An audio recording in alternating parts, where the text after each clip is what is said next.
know you don't come into games trying to pick up fouls, and it's obviously been something that's been going on a little bit lately. You've talked about it. Coach has talked about it. As it's been happening a little bit more, and you have nights like tonight where Boston really struggled to stop you. You guys had control when you were able to stay on the floor, but you weren't able to play the normal minutes you have. Does it start to eat you up that it might affect like the result of games when you're not able to play as much as you normally are? Yeah, definitely. Kind of killing myself with those fouls more than anything, but yeah, I just gotta be better about that. Be smarter. Once I get one, I mean, just being smarter about it, not picking up more. Does it change your aggressiveness at the beginning of the game? Because usually when you're in foul trouble, that's where it starts, is that first like minute or first couple of possessions, Right. where it makes you a little bit less aggressive after you pick up that first one. I mean, maybe defensively with steals and stuff. But you know, I don't try to think about it too hard. I try to still, you know, defend physically and, you know, make guys feel, you know, pressure on the ball. But I think just the reach-ins and things like that, I think that's what's really been hurting. Tonight, you know, even despite the fouls, I think you had 25 points in 27 minutes. Just what do you feel like was going well for you tonight? And do you think it just, like once you got the early ones to fall, just kind of set you up on the right path? Yeah, I think me and Isaiah we had some really good pick and rolls early on. He was getting guys off of me. I mean, he was really easy to play with early on. So he definitely got me going. And then from there, you know, I just tried to keep my momentum. It was tough, you know, getting off the floor so many times due to foul trouble, but my teammates, I mean, they got me open. Did you feel like you were locked in? Because outside it looked like that midi was going. You got a couple of threes to fall. That sets up the drive and everything else when you hit those first couple of outside shots. Yeah, definitely. I felt really good. I felt super locked in. Really wanted to win this game. I felt like we had a shot. But I mean, you know, with myself, taking myself out the game so many times, like I said, didn't help.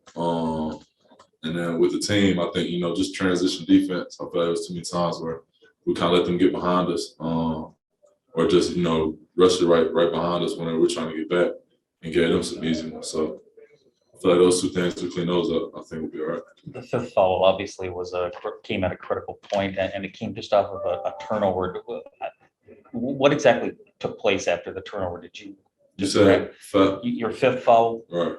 It came right after, I think it was a turnover on the one end, and you know, he was in the backcourt. The foul. Take us through that. What exactly did you do to get it? I wish y'all could interview those guys. Cade, I wanted to ask you about the mid-range, just something you're obviously very comfortable with, using crab dribbles and such to get to your spots. In today's game, everybody talks about either layup or three. I guess, what are your thoughts on that, and just also the way you use the mid-range to kind of get yourself going? And I mean, you use it throughout the course of the entire game, but just people talking about everything's at the rim or three. What are your thoughts on that, and as it pertains to your game? Yeah, I mean, that philosophy definitely makes sense. You know, threes are worth the most, twos are highest percentage. So, I mean, that's what you want to get to. That's what, you know, ideally would be the best shots to take. But, you know, a lot of times, I mean, bigs are sagging off, whatever. I'm getting good screens. I feel like I can knock down that shot from the elbow. I work on it a ton, and I've made a lot. So, you know, I feel like it kind of opens up the game. Maybe has to make them change how they're guarding. Ball screens might be able to open up other stuff for us if I can get it going. So, no, it's just something that I've found that, you know, helps me get momentum and maybe kind of changes how defenses guard us. And when you do those crab dribbles, obviously being a bigger guard, you get smaller guards on your hip, and before the other bigs come up, like you said, they're sagging off. Is it just sometimes that's where the most space is too, as you get downhill? Right. I mean, I feel like I can, you know, pretty much shoot over a lot of guys. So, you know, if a big is sagging back too far, usually I don't really feel like the on-ball defender is going to deter my shot. So I feel like I can get it off. Isaiah's, you know, he kind of eats off of those the pull-up rebounds and stuff like that. I feel like it just kind of opens up a lot of things for us. And yeah, I mean, don't want to shoot them all game. Definitely mid-range tools, but you know, when you can get one, I feel like it's a solid look. And then last thing for me, Isaiah and Kelly bring their own attributes that help this ball club, but Marvin has a element that you guys were kind of missing in terms of just being able to go up and get in the hoop. I don't think this team threw very many until Marvin had got here. Right. How does that also just help you in terms of dictating where you go on the court and getting to the kind of that sweet spot under the 3-point line and around the free throw line to set him up for those opportunities? Yeah, it definitely opens it up for us. You know, having somebody that can go get it above the rim, you kind of have to help a lot harder. You know, check the roll man or whatever. And it just kind of opens up my reads a lot more. So super happy to have him. And, you know, Isaiah's been finding a different, I don't want to give out too much of his sauce, but he's finding something that has really been helping us lately. So, you know, everybody, and then Kelly being able to pop and make plays. We're starting to find, you know, how we can play different styles with our 3 different bigs. And I think it's helping us out a lot. I feel like we're starting to really learn how we're trying to get to the different things with different groups.